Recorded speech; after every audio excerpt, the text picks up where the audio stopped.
భారతదేశం గౌరవించదగ్గ సంగీత కళాకారుడు, ప్రాముఖ్యత తబలా విద్వాంసుడు జాకీర్ హుసేన్ కన్నుమూశారు. ఆయన వయసు 73 సంవత్సరాలు.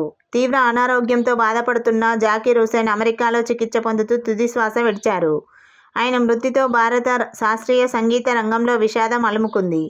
కేంద్ర సమాచార ప్రసార మంత్రిత్వ శాఖ జాకీర్ హుసేన్ మృతిని నిర్ధారించింది. ఆయన కొంతకాలంగా హృదయ సంబంధ సమస్యలతో బాధపడుతున్నట్లు తెలుస్తుంది.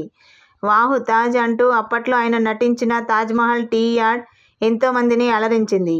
పద్మభూషణ్, గ్రామీ అవార్డు విజేత జాకీర్ హుసేన్ మృతి పట్ల ఏపీ ముఖ్యమంత్రి చంద్రబాబు, మంత్రి నారా లోకేష్, వైసీపీ అధినేత జగన్ సంతాపం తెలియజేశారు. తబలా మాస్టో జాకీర్ హుసేన్ మృతి విషాదం కలిగిస్తుందని ఏపీ సీఎం చంద్రబాబు పేర్కొన్నారు. భారత శాస్త్రీయ సంగీతం రంగంలో ఆయన శిఖర సమానుడని కీర్తించారు.